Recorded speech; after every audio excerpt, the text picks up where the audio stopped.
السلام علیکم، welcome to my YouTube channel ایجی اردو اسٹوری۔ اگر آپ کو بھی کہانیاں سننا پسند ہے تو ابھی میرے چینل کو سبسکرائب کر لیجئے اور بیل نوٹیفیکیشن کے بٹن کو بھی پریس کر دیجئے تاکہ آپ کو مل سکیں ویڈیو اپڈیٹس۔ ادیبہ ایک کمارن کی بیٹی تھی۔ اس کی ماں دن بھر گارا بنا کر اس کے برتن وغیرہ بنا کر شہر میں لے جا کر بیچتی اور اس سے جو کچھ ملتا بامشکل گھر کا گزر بسر کرتی تھی۔ ادیبہ کو اس کام سے بڑی چڑ تھی۔ وہ چونکہ بے حد خوبصورت تھی، لوگ اسے شہزادی ادیبہ کہہ کر پکارتے تھے، اور جب لوگ اسے شہزادی کے نام سے پکارتے تو اس کی گردن غرور سے تن جاتی۔ وہ خود کو واقعی ہی سچ مچ کی شہزادی سمجھنے لگی۔ ماں سے زبردستی پیسے لے کر وہ اچھے سے اچھے لباس پہنتی تاکہ لوگ اس کی شان میں کوئی فرق نہ محسوس کریں اور اسے سچ مچ شہزادی ہی سمجھیں۔ اس لیے وہ مٹی گارے سے دور ہی رہتی تھی اور اکثر ماں کو سمجھاتی کہ وہ اس قدر گندا کام نہ کرے اور چین اور سکون سے زندگی گزارے۔ وہ خود کو صرف نام ہی کی نہیں، سچ مچ کی ہی شہزادی سمجھتی تھی۔ وہ کہتی کہ ایک دن کسی ملک کا شہزادہ آئے گا اور اسے پسند کر کے اسے بیاہ کر اپنے ساتھ اپنے عظیم عالیشان محل میں لے جائے گا اور وہ محل میں جا کر ملکاؤں کی طرح راج کرے گی، اور پھر ماں کو بھی اپنے ساتھ محل میں لے جائے گی جہاں اسے مٹی گارے سے ہاتھ پاؤں خراب نہیں کرنے پڑیں گے بلکہ وہ ٹھاٹ باٹ سے زندگی گزاریں گی۔ اس کی ماں اس کی بچکانہ باتیں سن کر ہنس پڑتی اور اسے اکثر سمجھاتی کہ مٹی کے گھروں میں رہنے والے سنگی مرمر کے محلوں کے خواب نہیں دیکھا کرتے، کیونکہ ان کے خواب صرف خواب ہی ہوتے ہیں جو کبھی حقیقت کا روپ نہیں دھار سکتے۔ مگر ادیبہ ماں کی بات ایک کان سے سنتی اور دوسرے کان سے نکال دیتی اور یہ کہتی کہ وہ جو خواب دیکھتی ہے اس کے خواب ایک دن ضرور حقیقت کا رنگ دھاریں گے، بس اسے کسی شہزادے کا انتظار ہے۔ تب اس کی ماں اسے خوب ڈانٹتی پھٹکارتی، مگر ادیبہ پر اس ڈانٹ پھٹکار کا کوئی اثر نہ ہوتا۔ ایک روز ادیبہ خوبصورت لباس پہنے قریبی جنگل میں گھوم رہی تھی کہ اچانک اس کے کانوں میں کسی کے کہرانے کی آواز سنائی دی۔ ادیبہ کے کان کھڑے ہو گئے۔ کہرانے کی آواز کسی عورت کی تھی۔ ادیبہ نے ادھر ادھر دیکھا لیکن اسے کوئی دکھائی نہ دیا۔ وہ ایک لمحے کے لیے حیران ہوئی کہ کہیں یہ آواز اس کا وہم تو نہیں، لیکن ایک مرتبہ پھر اسے کہرانے کی آواز آئی تو وہ پلٹ کر اس طرف دیکھنے لگی جہاں سے اسے آواز سنائی دے رہی تھی۔ سامنے گھنی جھاڑیاں دکھائی دے رہی تھیں۔ ادیبہ اس کی طرف بڑھنے لگی۔ جوں جوں وہ قریب جا رہی تھی، کہرانے کی آواز واضح ہوتی جا رہی تھی، اور پھر جوں ہی ادیبہ نے جھاڑیوں کے پیچھے جھانکا، حیرت سے بت بن کر رہ گئی۔ جھاڑیوں کے پیچھے ایک لڑکی زخمی حالت میں پڑی تھی۔ ایسا معلوم ہو رہا تھا جیسے زمین پر پڑی لڑکی کوئی اور نہ ہو، خود ادیبہ ہو۔ فرق صرف اتنا تھا کہ ادیبہ نے جو لباس قیمتی سمجھ کر پہن رکھا تھا وہ عام سا تھا، جبکہ اس لڑکی نے بدن پر جو لباس پہن رکھا تھا وہ سچ مچ نہ صرف قیمتی بلکہ بے حد خوبصورت تھا۔ اس کے گلے اور بازو میں انتہائی نصیف اور نایاب سونے کے زیورات تھے۔ اس کے سر پر ایک چھوٹا سا مگر نہایت خوبصورت تاج بالوں میں پھنسا ہوا تھا۔ ادیبہ سچ مچ اپنی اس ہم شکل شہزادیوں جیسے روپ میں دیکھ کر محبوط ہو کر رہ گئی۔ یا الہی، کیا یہ سچ مچ میں ہوں یا میں کوئی خواب دیکھ رہی ہوں؟ ادیبہ حیرت سے بڑبڑائی۔ اس نے اپنے ہاتھ پر زور سے کاٹا۔ تکلیف کی وجہ سے اس کے منہ سے چیخ نکل گئی۔ ارے باپ رے، یہ تو حقیقت ہے، تو کیا یہ میں ہوں یا وہ میں ہوں؟ وہ حیرت کی زیادتی سے بولی۔ اسی وقت وہ زخمی لڑکی جو بے ہوش دکھائی دے رہی تھی کسمائی اور اس کے منہ سے کہرانے کی آوازیں نکلیں۔ بچاؤ، خدا کے لیے مجھے بچاؤ، میری مدد کرو، میری مدد کرو، میں مر رہی ہوں، مجھے بچاؤ۔ اس لڑکی کے منہ سے ٹوٹے پھوٹے الفاظ نکلے۔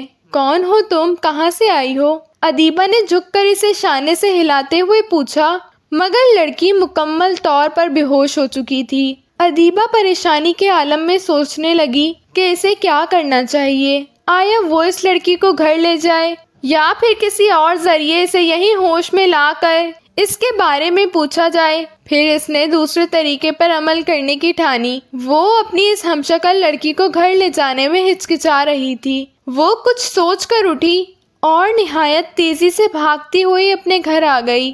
اس نے ایک برتن میں تھوڑا سا پانی اور کچھ کھانے کا سامان لیا۔ اسی تیزی سے بھاگتی ہوئی جنگل میں اس جانب آ گئی جہاں اس کی ہمشکل لڑکی پڑی تھی۔ لڑکی بستور بے ہوش نظر آ رہی تھی۔ ادیبہ نے اس کے چہرے پر پانی کے چھینٹے مارے۔ تب اس لڑکی کو ہوش آ گیا اور اس نے کسماتے ہوئے آنکھیں کھول دیں۔ میں کہاں ہوں؟ اس نے آنکھیں کھول کر نہایت تکلیف بھرے لہجے میں ادھر ادھر دیکھتے ہوئے کہا، اور پھر اس کی نظر ادیبہ پر پڑی تو مارے حیرت کے اس کی آنکھیں پھیلتی چلی گئیں۔ وہ حیرانی سے کبھی اپنے آپ کو اور کبھی ادیبہ کو دیکھنے لگی۔ تم کون ہو؟ وہ حیرت و استعجاب کے عالم میں ادیبہ سے مخاطب ہوئی۔ میرا نام ادیبہ ہے، میں پاس ہی ایک قصبے میں رہتی ہوں۔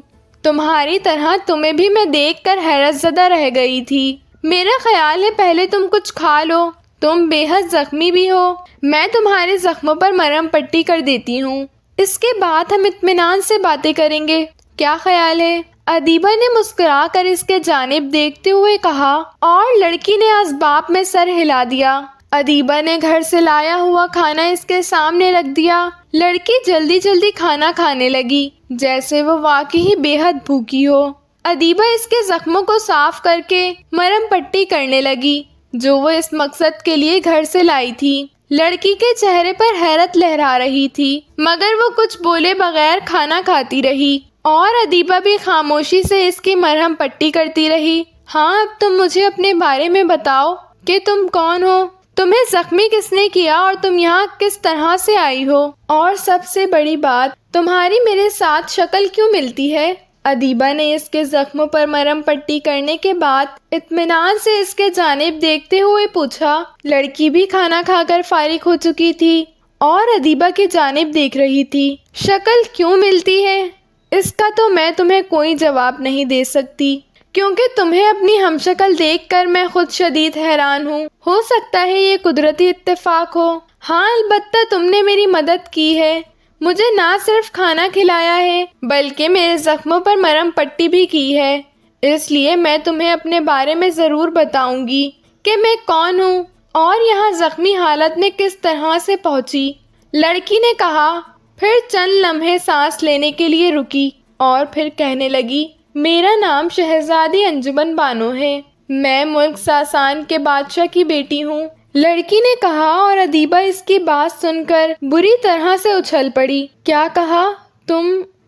میرا مطلب آپ ملک ساسان کی شہزادی ہیں؟ اس نے پھٹی پھٹی نگاہوں سے اس کے جانب دیکھتے ہوئے کہا، ہاں یہ سچ ہے، میں واقعی ملک ساسان کی شہزادی ہوں۔ کیوں، اس میں حیرانی والی کون سی بات ہے؟ شہزادی انجمن بانو مسکرائیں۔ نہیں، حیرانی کی تو کوئی بات نہیں، وہ اصل میں خیر جانے دیں، آپ مجھے بتائیں آپ کو زخمی کس نے کیا ہے اور آپ اس حالت میں یہاں تک کیسے پہنچ گئیں جبکہ ملک ساسان تو یہاں کوسوں دور ہے؟ ادیبہ نے جلدی سے پوچھا، مجھے اس حالت میں پہنچانے والا میرا دشمن تاکون جادوگر ہے۔ تاکون جادوگر بہت ظالم اور نہایت خطرناک ترین جادوگر ہے۔ وہ اصل میں مجھ سے شادی کرنے کا خواہش مند ہے، لیکن ایک تو اس کی شکل بے حد خوفناک ہے اور دوسرا وہ نہایت بوڑھا ہے۔ بھلا میں ایک بوڑھے اور بدصورت جادوگر سے کس طرح سے شادی کر سکتی ہوں؟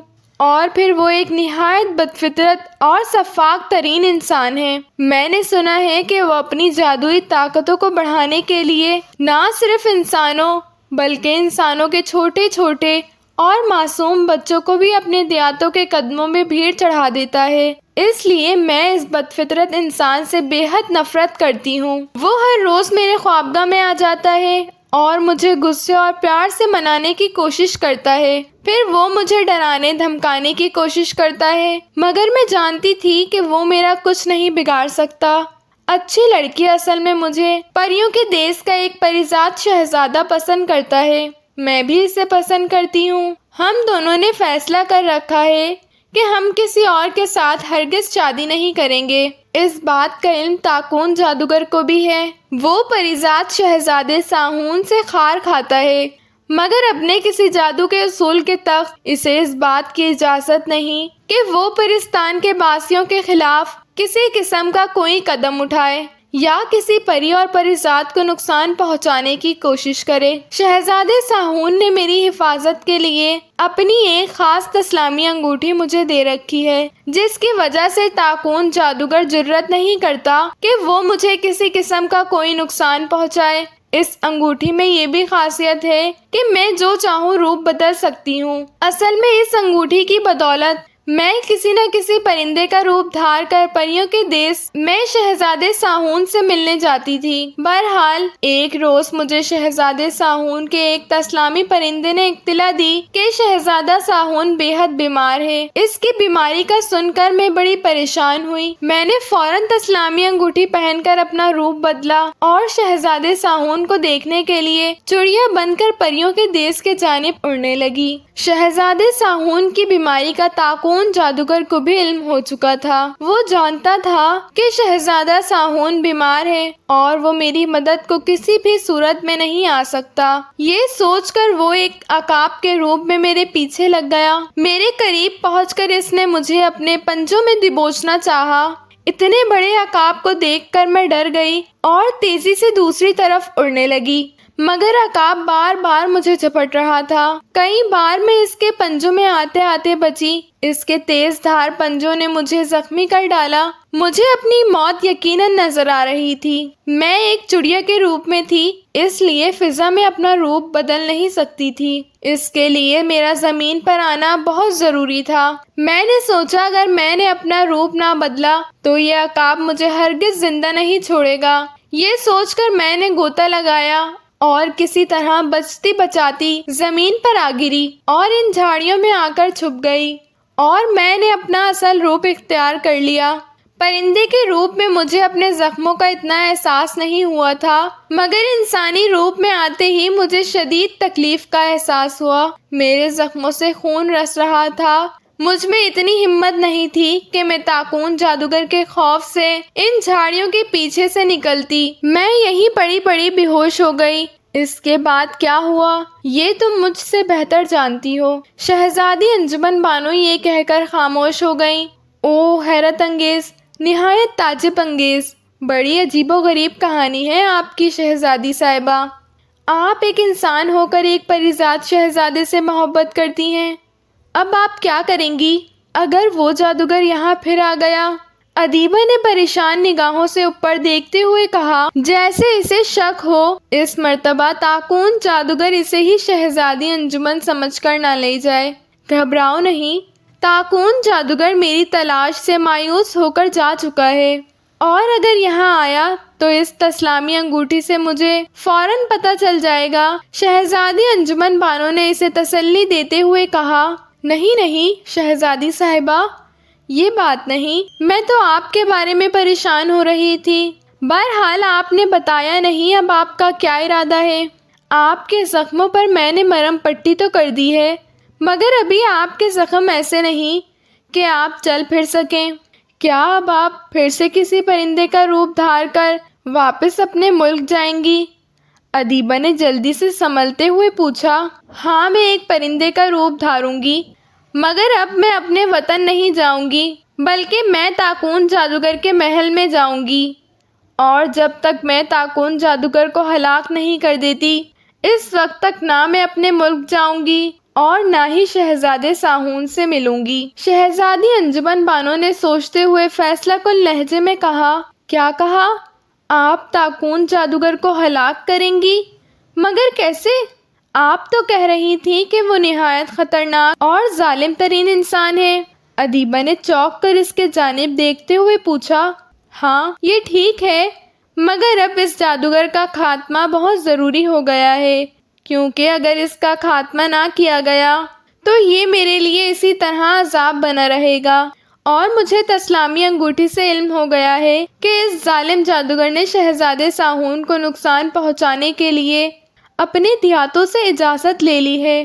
اب وہ کسی بتگار میں بیٹھا شہزادے ساہون کو نقصان پہنچانے کے لیے کوئی جادوئی پتلا بنا رہا ہے، اور جس روز وہ شہزادے ساہون کا تسلامی پتلا بنانے میں کامیاب ہو گیا، وہ اس پتلے کو آنکھ میں جلا کر بھسم کر دے گا۔ پتلے کے جلتے ہی شہزادہ ساہون جہاں ہوگا اور جس حال میں ہوگا، جل کر وہیں ہلاک ہو جائے گا۔ لیکن میں ایسا نہیں ہونے دوں گی، میں شہزادے کا تسلامی پتلا ہرگز نہیں بننے دوں گی۔ اس سے پہلے کہ تاکون جادوگر شہزادے کا پتلا بنا کر اسے نقصان پہنچانے کی کوشش کرے، میں اسے ہمیشہ کے لیے موت کی نیند سلا دوں گی۔ شہزادی انجمن بانو کے لہجے میں چٹانوں سی سختی تھی، اور اگر اس جادوگر نے آپ کو نقصان پہنچانے کی کوشش کی تو؟ ادیبہ نے اس کے جانب پرتشویق نگاہوں سے دیکھتے ہوئے کہا، نہیں، وہ مجھے نقصان نہیں پہنچا سکتا۔ اگر تم میرا ساتھ دینے کے لیے رضامند ہو جاؤ تو میں نہایت آسانی سے اس جادوگر کو مار سکتی ہوں۔ شہزادی انجمن بانو نے ادیبہ کی جانب دیکھتے ہوئے کہا، میں بھلا آپ کی کیا مدد کر سکتی ہوں؟ ادیبہ چونکی۔ اگر تم میری جگہ لے لو، یعنی میری جگہ تم شہزادی انجمن بانو بن جاؤ، تو تاکون جادوگر کے فرشتے بھی نہ جان سکیں گے کہ تم اصلی ہو یا نکلی شہزادی ہو، کیونکہ تمہاری اور میری صورت میں ذرا سا بھی فرق نہیں ہے۔ قد کاٹ، ناک، نقشہ، ہم مکمل طور پر دو جسم ایک روپ ہیں۔ تم میری جگہ لے کر تاکون جادوگر کو شادی کا جھانسا دے سکتی ہو، وہ تمہیں اپنے ساتھ لے جائے گا، اور میں کسی چھوٹے سے پرندے کے روپ میں تمہارے ساتھ ہی رہوں گی۔ اصل میں اس جادوگر کی جان ایک سنہرے چمگادڑ میں ہے جو بتگار میں ہی کہیں چھپی ہوئی ہے۔ مشکل ہی نہیں، ناممکن بھی ہے۔ تاکون جادوگر نے اس غار کی حفاظت کے لیے نہایت خوفناک انتظامات کر رکھے ہیں۔ ایک معمولی سی چوٹی بھی تاکون جادوگر کی نگاہوں میں آئے بغیر بتگار میں داخل نہیں ہو سکتی، لیکن مجھے یقین ہے میں یا تم اسے شادی کا جھانسا دیں گے، وہ ہر حال میں ہمیں اپنے اس بتگار میں لے جائے گا۔ ایک بار اگر میں بتگار میں داخل ہو گئی تو میرے لیے سنہرے چمگادڑ کو تلاش کر لینا اور اسے ہلاک کرنا ذرا بھی مشکل نہ ہوگا۔ شہزادی انجمن بانو کہتی چلی گئیں، اور ادیبہ اس کی بات سن کر سوچ میں پڑ گئی اور کچھ دیر سوچتی رہی، پھر ایک گہری سانس لے کر کہنے لگی، ٹھیک ہے شہزادی صاحبہ، میں آپ کی مدد کرنے کے لیے تیار ہوں۔ میری عرصے سے یہی خواہش تھی کہ کاش میں بھی کسی ملک کی شہزادی ہوتی اور میں بھی کسی ملک پر راج کرتی۔ یہ میری خوش قسمتی ہے کہ میں آپ کو اپنے روپ میں بلکہ ایک شہزادی کے روپ میں دیکھ رہی ہوں۔ ایک تو شکل کی مشابہت، دوسرا میرا انسانی فرض بنتا ہے کہ میں آپ کی مدد کروں۔ آئے پہلے میں آپ کو اپنے گھر لے جا کر امی سے ملواتی ہوں، پھر ان سے اجازت لے کر میں آپ کے ساتھ چلی چلوں گی۔ آپ جو حکم دیں گی اس پر ضرور عمل کروں گی۔ ادیبہ نے مسکرا کر جواب دیا۔ اس کی بات سن کر شہزادی انجمن بانو کے ہونٹوں پر بھی مسکراہٹ ابھر آئی۔ اس نے آگے بڑھ کر ادیبہ کو اپنے گلے سے لگا لیا۔ تم بہت اچھی لڑکی ہو، آج سے تم میری بہن ہو، آج سے تمہارا نام ادیبہ نہیں، شہزادی ادیبہ ہے۔ تاکون جادوگر کی ہلاک کے بعد اگر خدا کو ہماری زندگی منظور ہوئی تو تمہیں میں اپنے ساتھ اپنے ملک لے چلوں گی، اور پھر تم وہیں میری سگی بہن بن کر میرے ساتھ رہو گی، شہزادی انجمن بانو نے کہا۔ اس کی بات سن کر ادیبہ کا چہرہ مسرت سے سرخ ہو گیا اور اس کی آنکھیں خوشی کے مارے چمکنے لگیں، جیسے شہزادی انجمن بانو کی بات سن کر اسے ایک بہت بڑا خزانہ مل گیا ہو۔ ادیبہ کی ماں نے شہزادی انجمن کو دیکھا تو دنگ رہ گئیں۔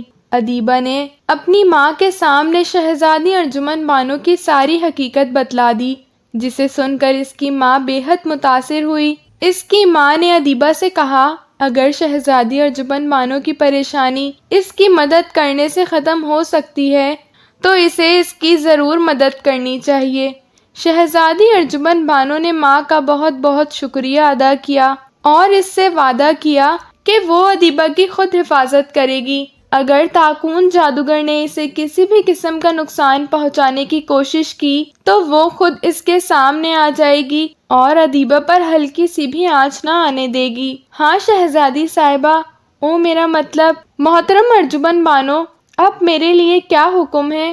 ماں سے اجازت لے کر ادیبہ نے شہزادی ارجمن بانو سے مخاطب ہو کر مسکراتے ہوئے پوچھا، شہزادی اور صاحبہ کا دمچھلہ میرے نام سے اتار پھینکو، میں تمہاری بہن ہوں، تم صرف میرا نام لے کر مجھے پکارا کرو، سمجھی؟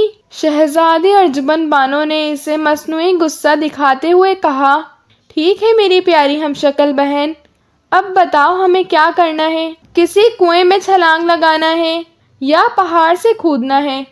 ادیبہ نے مزاحیہ لہجے میں کہا، اور شہزادی ارجمن بانو اس کی بات سن کر ہنس پڑی، پھر سنجیدگی سے کہنے لگی، ادیبہ سب سے پہلے ہمیں واپس اپنے محل پہنچنا ہے، میرے بابا اور ملکہ عالیہ میرے بارے میں سخت پریشان ہوں گے۔ میں انہیں بتائے بغیر شہزادے ساہون سے ملنے نکل پڑی تھی، اب تو کافی دیر ہو گئی ہے، اگر انہیں میری گمشدگی کا علم ہو گیا تو وہ بے حد پریشان ہوں گے، شہزادی ارجمن بانو نے کہا، اور ادیبہ نے اسباب میں سر ہلا دیا۔ تمہارے والدین مجھے دیکھ کر حیرت کا اظہار نہیں کریں گے؟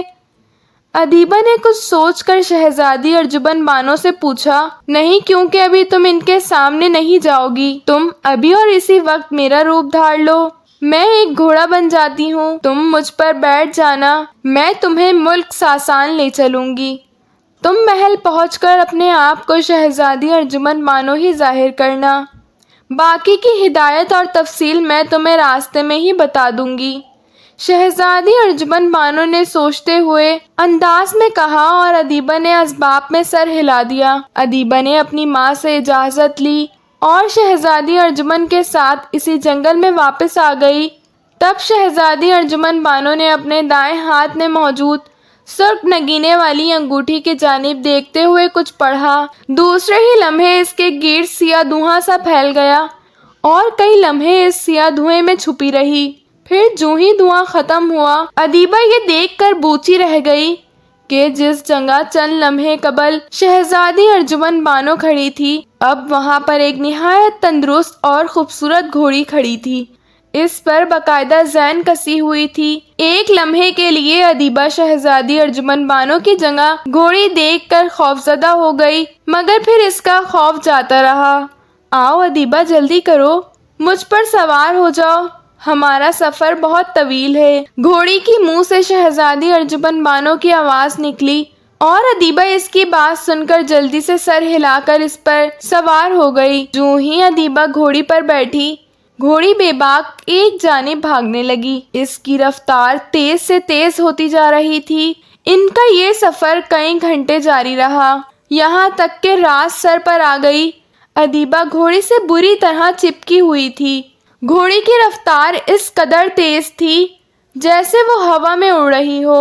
شہزادی ارجمن بانو ادیبہ کو تاکون جادوگر کی ہلاک کے بارے میں اور دوسری باتیں کرتی رہی۔ ادیبہ نے خواہش کا اظہار کیا کہ وہ کسی طرح تاکون جادوگر کی شکل دکھا سکتی ہے کہ وہ کیسا ہے، تاکہ اسے پہچاننے میں آسانی رہے۔ کیوں نہیں، سر اٹھا کر دیکھو، میں تسلامی انگوٹھی کی بدولت تاکون جادوگر کا چہرہ دکھا سکتی ہوں، گھوڑی یعنی شہزادی ارجمن بانو نے کہا۔ ادیبہ نے سر اٹھا کر دیکھا، اس کے دائیں جانب ایک ہلکا سا دکھائی دے رہا تھا جس میں ایک نہایت خوفناک شکل والا بوڑھا دکھائی دے رہا تھا۔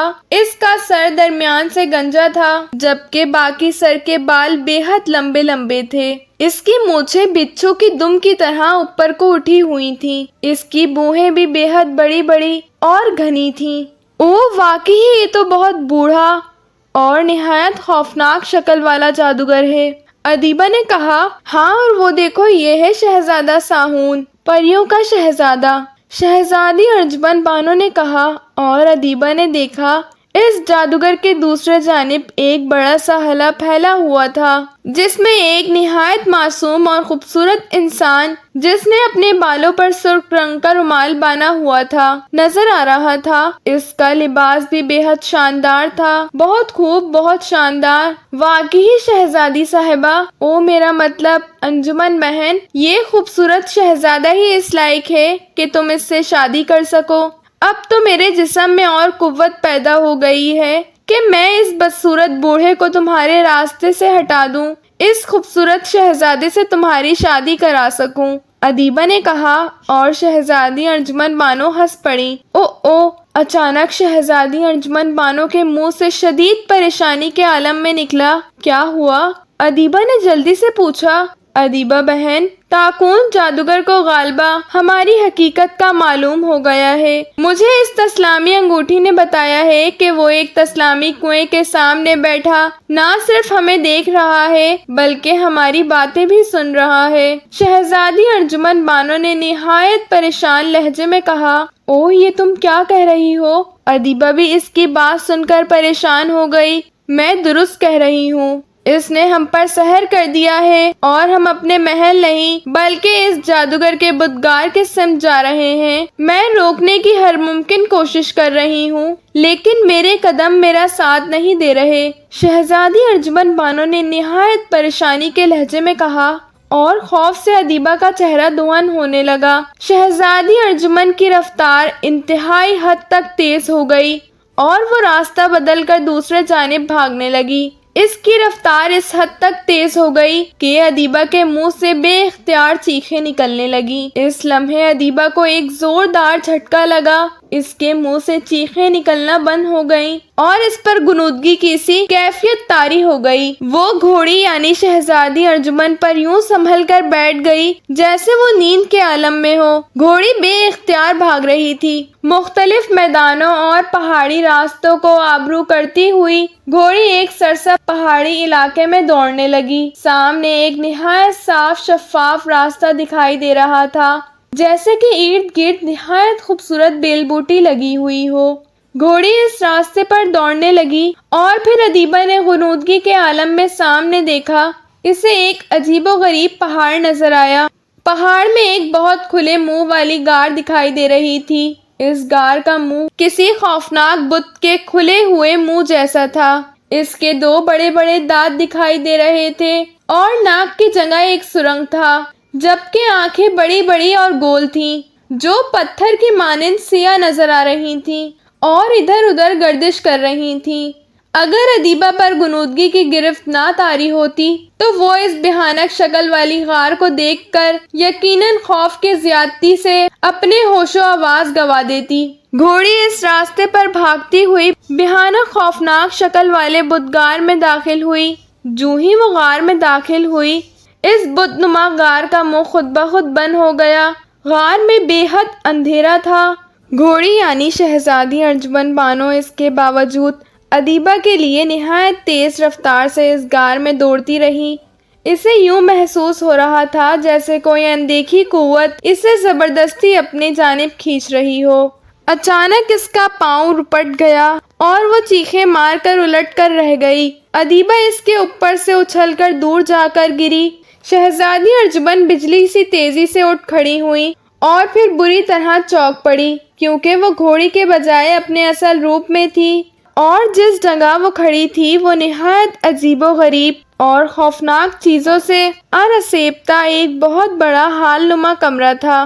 کمرے کی دیواریں خون سے رنگی ہوئی تھیں۔ دیواروں کے قریب ہر طرف مختلف جانوروں اور انسانوں کی ہڈیاں اور کھوپڑیاں بکھری ہوئی تھیں اور اس کمرے میں اس قدر بدبو تھی کہ شہزادی ارجمن بانو کا سانس لینا دوبر ہو گیا تھا۔ اس نے بے اختیار ناک پر ہاتھ رکھ لیا۔ شہزادی ارجمن بانو نے دیکھا اس کی ہمشکل ادیبہ ایک بہت بڑے ستون کے ساتھ بندھی ہوئی تھی اور اسے جس چیز سے باندھا گیا تھا وہ رسیاں نہیں بلکہ رسوں کی مانند پتلے مگر نہایت لمبے لمبے خوفناک سانپ تھے جس کے پنکھ ادیبہ پر لہرا رہے تھے۔ ادیبہ کا سر ڈھکا ہوا تھا، غالبا وہ بے ہوش تھی۔ شہزادی ارجمن بانو ادیبہ کو اس مصیبت میں دیکھ کر پریشان سی ہو گئیں۔ وہ بے طالبہ انداز میں آ گئیں۔ عین اسی وقت اس کے قریب روشنی کا جھماکا ہوا اور وہاں تاکون جادوگر موجود ہوا۔ رک جاؤ شہزادی ارجمن بانو، اگر تم اپنی ہمشکل لڑکی کی طرف بڑھی تو اس کے بدن پر لپٹے ہوئے سانپ اسے فوراً ڈس لیں گے اور تمہاری اطلاع کے لیے عرض ہے کہ یہ عام سانپ نہیں ہے، یہ پاتیل کے سب سے خطرناک اور زہریلے ترین سانپ ہیں۔ اگر ان میں سے کسی ایک سانپ نے بھی اس لڑکی کو ڈس لیا تو ایک لمحے سے بھی کم وقفے میں اس لڑکی کا جسم جل کر راکھ ہو جائے گا۔ طاقون جادوگر نے نمایاں ہو کر شہزادی کو خبردار کیا۔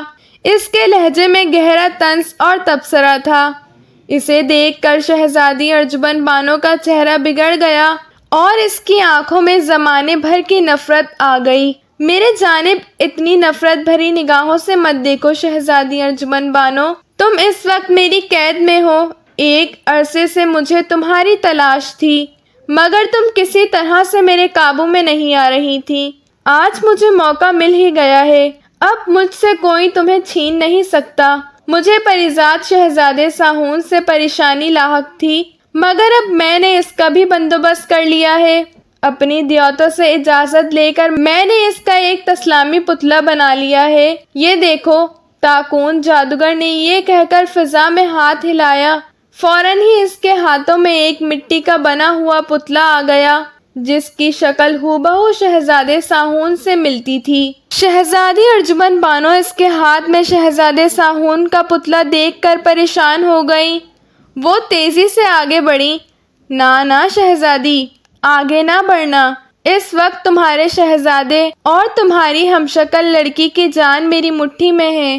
میرے ایک اشارے میں نہ صرف یہ زہریلے سانپ تمہاری ہمشکل لڑکی کو راکھ کا ڈھیر بنا سکتے ہیں بلکہ اس پتلے کی گردن توڑ کر شہزادے ساہون کو ایک لمحے سے بھی کم وقت میں موت کے منہ میں پہنچا سکتا ہوں۔ طاقون جادوگر نے جلدی سے کہا اور شہزادی ارجمن بانو ایک جھٹکے سے رک گئیں اور رندی ہوئی آواز میں بولی، کیا چاہتے ہو تم مجھ سے؟ اس نے اپنی ہمشکل لڑکی ادیبہ اور طاقون جادوگر کے ہاتھ میں شہزادے ساہون کے پتلے کے جانب دیکھتے ہوئے کہا، صرف یہ شہزادے ساہون کی انگوٹھی اتار کر میرے حوالے کر دو اور ہنسی خوشی مجھ سے شادی کرنے کے لیے رضامند ہو جاؤ۔ اگر تم میری بات مان جاؤ اور ہنسی خوشی میرے ساتھ شادی کرنے کے لیے رضامند ہو جاؤ تو نہ صرف میں شہزادے ساہون کی جان بخش دوں گا بلکہ تمہاری ہمشکل اس لڑکی کو بھی یہاں سے زندہ سلامت جانے دوں گا، ورنہ دوسری صورت میں ان دونوں کو ہلاک تو ضرور کروں گا اور تم سے زبردستی شادی بھی کر لوں گا۔ تم نے مجھے اس ہمشکل لڑکی کے ذریعے دھوکہ دینے کی ترکیب تو بہت اچھی سوچی تھی۔ تم نے اسے اپنا لباس تو پہنا دیا اور مکمل طور پر اپنے جیسا بنا لیا مگر تم اسے شہزادے ساہون کی انگوٹھی دینا بھول گئی اور یہی بات مجھے تمہارے دھوکے سے بچا گئی۔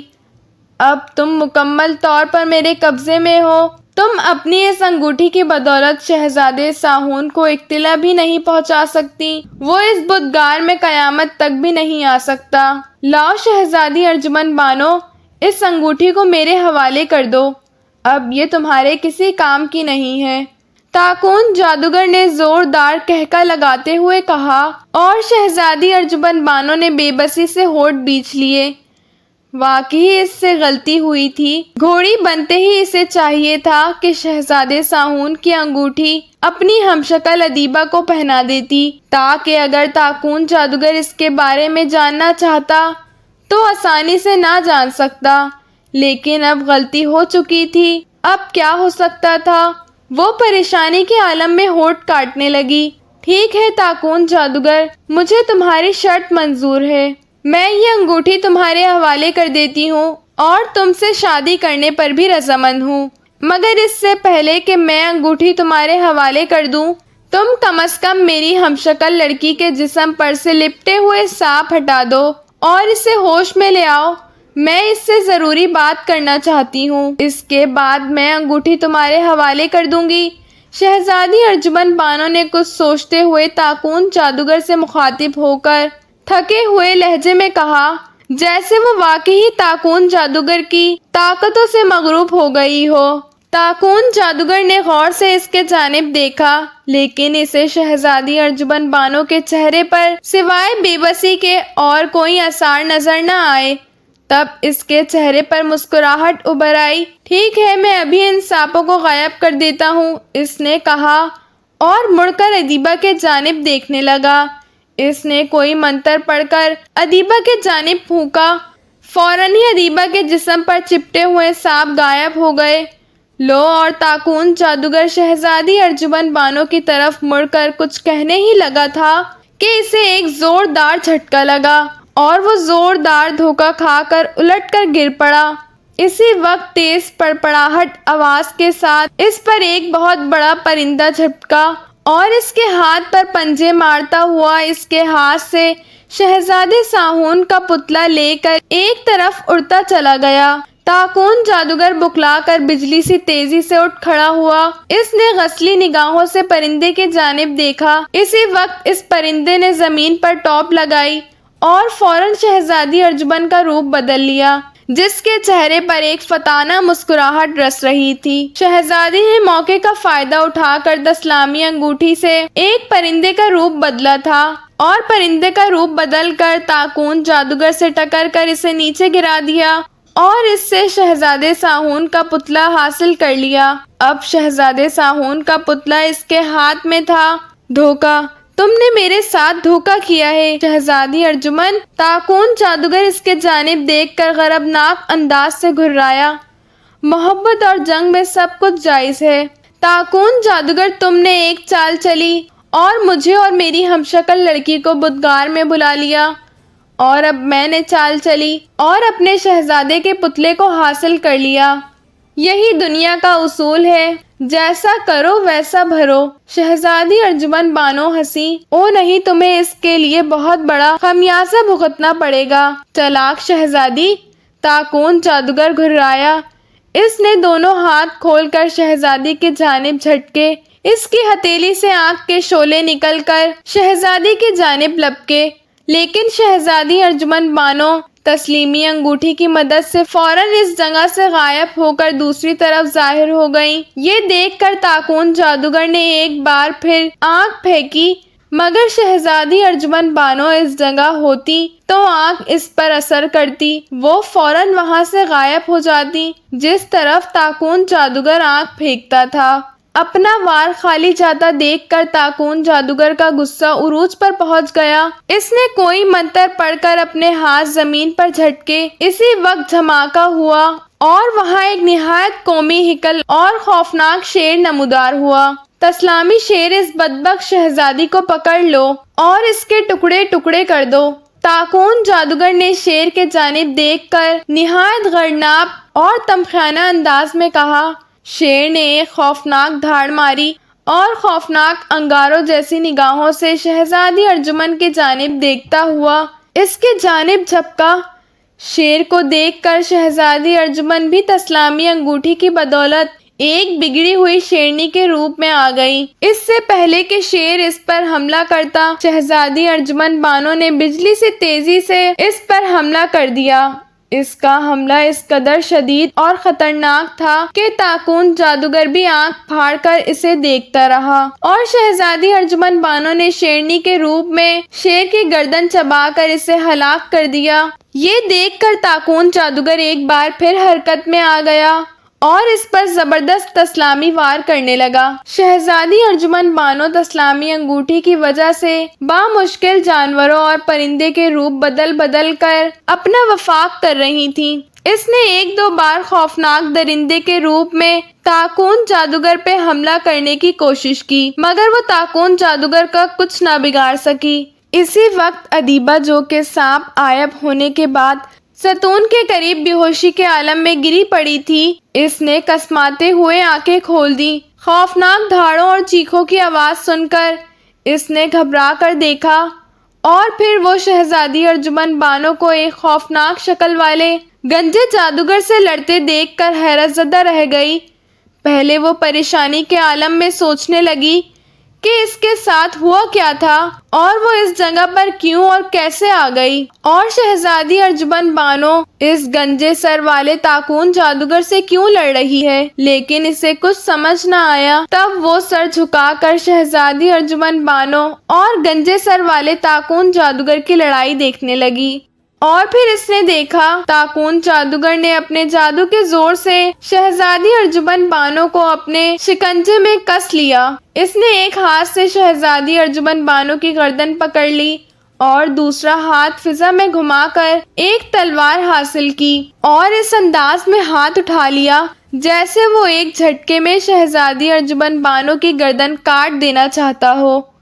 یہ دیکھ کر ادیبہ کے بدن میں جیسے بجلی سی دوڑنے لگی۔ وہ تیزی سے اٹھی اور بے رفتار سی چیختی ہوئی تاکون جادوگر کے جانب دوڑی۔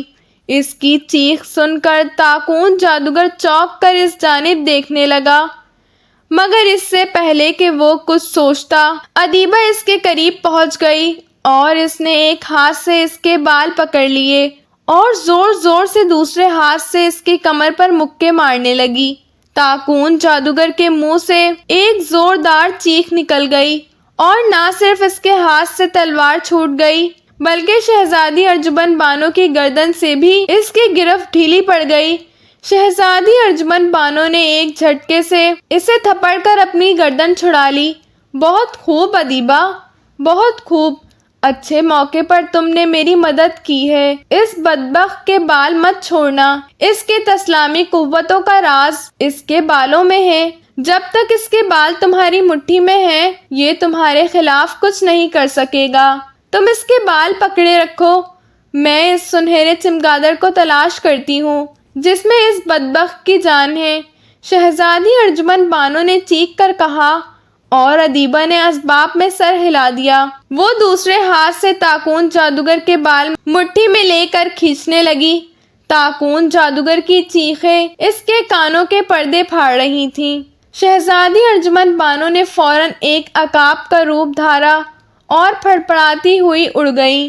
اچھی لڑکی، مجھے چھوڑ دو، مجھے چھوڑ دو، میں تمہیں مالدار کر دوں گا، میں تمہیں اس دنیا کی سب سے بڑی ملکہ بنا دوں گا، میرے بال چھوڑ دو، مجھے چھوڑ دو، میرے بال۔ تاکون جادوگر ادیبہ کی منتیں کرنے لگا مگر ادیبہ نے اس کے بال نہ چھوڑے۔ وہ جانتی تھی کہ یہ جادوگر جھوٹ بول رہا ہے، اگر اس نے اس کے بال چھوڑ دیے تو وہ یقیناً اسے مار ڈالے گا۔ تاکون جادوگر چیختا چلاتا رہا، کبھی وہ ادیبہ کو لالچ دیتا اور کبھی اس کو ڈراتا، مگر ادیبہ نے اس کے بال نہ چھوڑے، یہاں تک کہ شہزادی ارجمن بانو عقاب کے روپ میں ایک سنہرے رنگ والے چنگادڑ کو پنجوں میں دبوچتے ہوئے وہاں پہنچ گئیں۔ اس کے پنجوں میں سنہرے چنگادڑ کو دیکھ کر تاکون جادوگر کا رنگ فرق ہو گیا۔ اس نے چیخ چیخ کر شہزادی ارجمن بانو سے معافی مانگی، لیکن شہزادی ارجمن بانو نے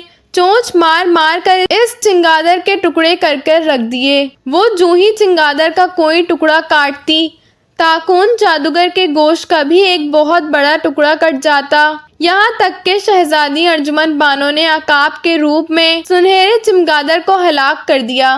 جو ہی سنہری چمگادڑ مری تاکون جادوگر بھی مر گیا۔ اس وقت ہر طرف ہریالی کی تاریکی چھا گئی اور ہر طرف بدروحوں اور چڑیاؤں کے چیخنے چلانے کی آوازیں آنے لگی، اور پھر تاکون جادوگر کی روتی ہوئی آواز ابھری، ارے مارا مجھے شہزادی ارجمن بانو اور اس کی ہمشکل ادیبہ نے، میرا نام تاکون جادوگر تھا۔ اس آواز کے ساتھ ہی ہر طرف روشنی پھیل گئی اور ادیبہ خود کو ایک بہت بڑے محل میں دیکھ کر حیران رہ گئی۔ اس کے قریب شہزادی ارجمن بانو بھی موجود تھی۔ اس نے ادیبہ کا بہت شکریہ ادا کیا اور اسے ساری حقیقت کہہ سنائی۔ شہزادی ارجمن بانو نے ادیبہ کو اپنے ماں باپ سے ملایا اور انہیں بھی ساری بات بتا دی۔ شہزادی کے ماں باپ ادیبہ کو شہزادی کی ہمشکل دیکھ کر بہت حیران بھی ہوئے اور خوش بھی۔ انہوں نے ادیبہ کو اپنی بیٹی بنا لیا اور یوں ادیبہ کی خواہش سچ مچ پوری ہو گئی کہ وہ کسی ملک کی شہزادی بن جائے۔ اس نے اپنی ماں کو بھی وہیں بلا لیا۔ بادشاہ سلامت نے ادیبہ کی شادی ہمسائے ملک کے شہزادے توقیر سے کرا دی، اور جب شہزادہ ساہون بیماری سے تندرست ہو کر آیا تو انہوں نے اسے شہزادی ارجمن بانو کا رشتہ دینے کا وعدہ کر لیا، اور پھر شہزادی ارجمن کی شادی اس قدر دھوم دھام سے ہوئی کہ ہر شخص حیران رہ گیا، کیونکہ اس کی شادی میں سچ مچ پریاں اور پری زاد جو شامل تھے۔ ادیبہ جو اب سچ مچ شہزادی بن چکی تھی، خاص طور پر اس کی شادی میں شامل تھی۔ وہ خوش تھی، بے حد خوش، اور خوش کیوں نہ ہوتی، اس کی شہزادی بننے کی دلی خواہش جو پوری ہو چکی تھی۔ Thanks for watching and don't forget to subscribe my YouTube channel. اللہ حافظ۔